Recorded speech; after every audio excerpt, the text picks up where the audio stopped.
LDF-ന് തുടർഭരണം ഉറപ്പെന്ന് CPIM general secretary MA baby. Exit poll ഫലങ്ങൾ ശരിയാകണമെന്നില്ലെന്ന് കഴിഞ്ഞ തവണ വ്യക്തമായതാണെന്നും MA ബേബി പറഞ്ഞു. വോട്ടെടുപ്പ് പൂർത്തിയായതോടെ ടീം UDF-ന്റെ യഥാർത്ഥ രൂപം പുറത്തുവന്നു. തമ്മിലടിക്കുന്നവർക്ക് എങ്ങനെയാണ് കേരളത്തെ നയിക്കാനാവുകയെന്നും MA ബേബി ചോദിച്ചു.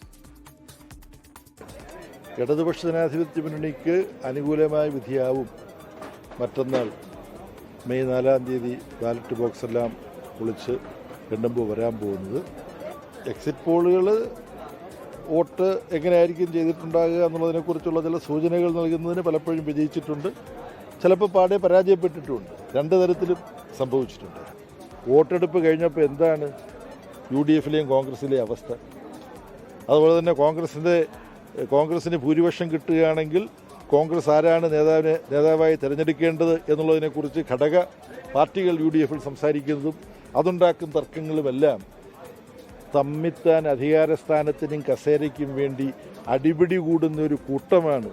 ഇവരുടെ എങ്ങാനും കയ്യിൽ ഒരു സംസ്ഥാനത്തിൻ്റെ ഭരണതത്വം ചേർന്നാൽ എന്താകും ആ സംസ്ഥാനത്തിൻ്റെ ഗതി അഥവാ ഗതികേട് എന്നുള്ളത് ഇപ്പം തന്നെ ആളുകൾ ചർച്ച ചെയ്ത് തുടങ്ങിയിട്ടുണ്ട്.